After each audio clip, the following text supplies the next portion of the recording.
সব পাই যাব কৰি আছোঁ। অৰুণাচলৰ পৰা খেদিলে অসমত অহাৰ সম্ভাৱনা থাকে, তাক আমি পৰীক্ষা নিৰীক্ষা কৰিব লাগিব। আমি সজাগ হৈ আছোঁ। উচ্ছেদ চলি আছে, এইটো বন্ধ কেনেকৈ হ'ব? সেইটোলৈ আমাৰ কোনো কমেণ্ট নাই। যোনে আহে আহক, যোনে যায় যাওক।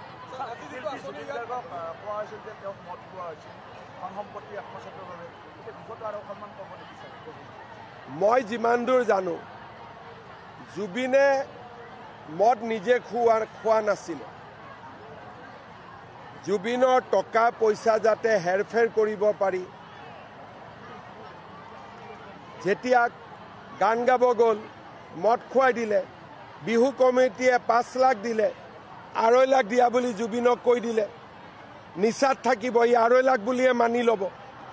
তেনেকৈ জুবিনক ষড়যন্ত্ৰমূলকভাৱে এছামে মদ খুওৱা কামত লিপ্ত কৰাইছিলে আৰু তেনেকৈ মদ খাই গ'ল। মোৰ লগত যিমানবাৰ ৰাতিপুৱা আহে, কেতিয়াওতো মদ খাই নাহে। গধূলি যিবিলাক কথা কয় মদ খুৱাই দিয়া হয়।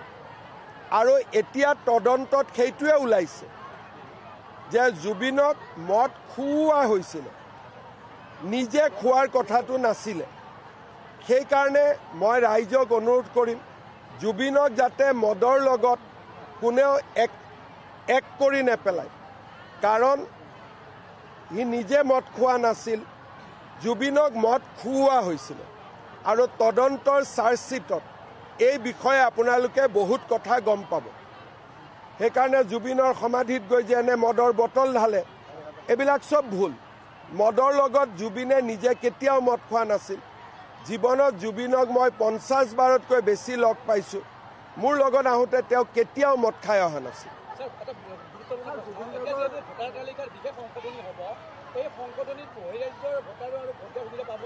যদি কোনোবাই বহিৰাজ্যৰ পৰা আহি অসমক নিজৰ ইয়াতে পাৰ্মানেণ্ট ৰেচিডেণ্ট, ৰেলত চাকৰি কৰিছে, অইল ইণ্ডিয়াত চাকৰি কৰিছে, তাৰ নাম কাটিলে ইয়াত পাব, 2 জেগাত থাকিব নোৱাৰে। কোনো এইটো প্ৰক্ৰিয়া নাই, এইটোলৈ কোনো বিতৰ্ক নাই। কোনে নিজৰ জেগাত নাম কাটি আনি ইয়াত নাম লগাব? এটা আপোনালোকে প্ৰশ্ন সোধে, নিজেই উত্তৰ দিয়াই, নিজেই হেডলাইন কৰে আৰু এটা বিতৰ্কৰ সৃষ্টি কৰি দিয়ে। এতিয়া পশ্চিমবংগত যাৰ নিজৰ ঘৰ আছে, তাতে নামটো কাটি ইয়াত কিয় সোমাব? 2 জেগাততো দিব নোৱাৰে। মই চাম, মই চবৰে সময় আছে।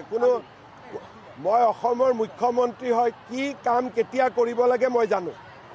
মোক যিসকলে হেঁচা দিব খোজে, হেঁচাৰ হিমন্ত বিশ্ব শৰ্মাই হেঁচাত কাম নকৰে।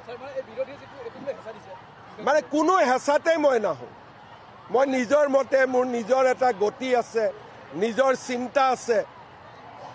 মই নিজৰ চিন্তা আৰু গতিত আগবাঢ়ো।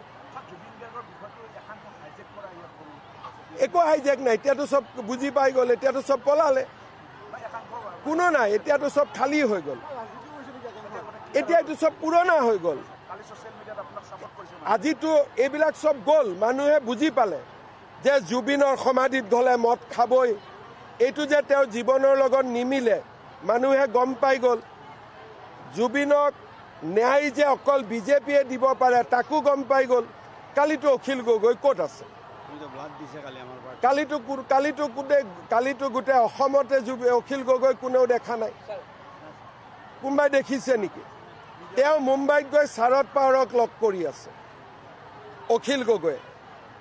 কিন্তু মইতো লণ্ডনৰ পৰা হ'লেও জুবিনৰ জন্মদিনত আহিছোঁ, কষ্ট কৰি হ'লেও। বিজেপিৰ মেম্বাৰসকলে ব্লাড দিছে। আজি এইবোৰ ক'ত গ'ল? জাষ্টিছ ফৰ জুবিন বুলি অসমত যিসকলে চিঞৰ বাখৰ কৰি আছিল, যোৱাকালি দিনটো তেওঁলোকে কি কৰিলে? একাংশই জেনুইন মানুহখিনি কালি ব্লাড দিছে, কোনোবাই নাহৰ ফুল ৰুইছে, কোনোবাই বেলেগ বেলেগ কাম কৰিছে। কিন্তু যিবিলাকে অসমখন নেপাল বনাবৰ কাৰণে জুবিন অনুৰাগী হৈছিল, সেইবোৰতো নোহোৱা হৈ গ'ল। কাৰণ সিহঁতে গম পালে যে মই থাকালৈকে নেপাল নহ'ব বুলি। এইবিলাকতো ষড়যন্ত্ৰ আছিলে না। কয় জুবিনৰ ধৰ্ম নাই। জুবিনটো শিৱ, মোৰ গাতে শিৱৰ টেটু নাই।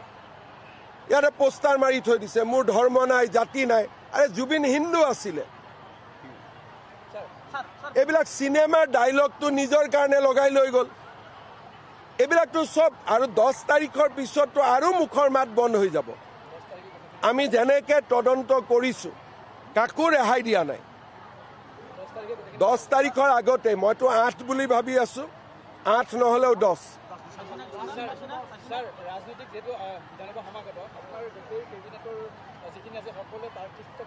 আপুনি ক'লে দি দিম, আপুনি যদি কয় দি দিম চবকে। সেইকাৰণে বিহাৰে অসমে অসমতো আমি ক্লিন চুইপ কৰি লৈ যাম। একো নাথাকে। গৌৰৱ গগৈয়ে পাকিস্তানত গৈ ইলেকশ্যন উঠিব লাগিব। হাৰি যাব, হাৰিয়ে যাব 100%।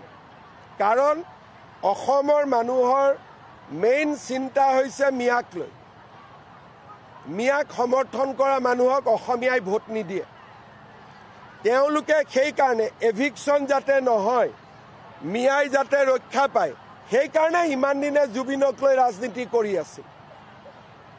জুবিনৰ প্ৰতি মৰম নাছিলে। জীয়াই থাকোঁতে জুবিনে কাৰ কথা কৈছিলে? মোৰ কথাহে কৈছিলে। জুবিনক সন্মান কোনে দিছিলে? আমি দিছিলোঁ। এইবিলাকতো মৃত্যুৰ পিছত খালি মিয়াক বচোৱা ৰাজনীতিৰ কাৰণে জুবিন গাৰ্গৰ সমৰ্থক হৈছিলে।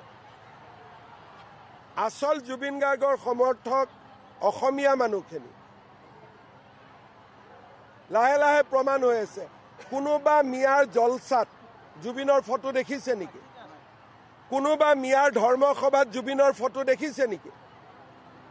আমাৰ মন্দিৰত জুবিনৰ ফটো আহিছে। কোনোবা মছজিদত জুবিনৰ ফটো দেখিছে নেকি? মিয়াৰ মছজিদত আমি ৰাসত শ্ৰদ্ধাঞ্জলি জনাইছোঁ, পূজাত জনাইছোঁ। এতিয়া 21 ডিচেম্বৰ নেকি গৌৰীপুৰত মিয়াৰ এখন বহুত ডাঙৰ ইজতেমা হ'ব। মই ভিডিঅ' লগাব কৈছোঁ, জুবিনৰ ফটো লগাব নে নলগায়। গতিকে এইবিলাক আমাৰ লগত যুঁজি লাভ নাই। আমি বগাক বগা, কলাক কলা বুলি কোৱাৰ আমাৰ সাহস আছে।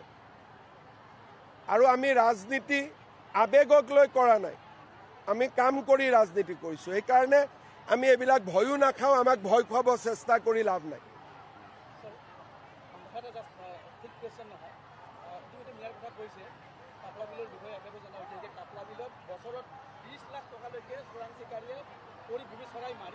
লৈ যাম, ধৰি ল'ম, নাম তাম দিব।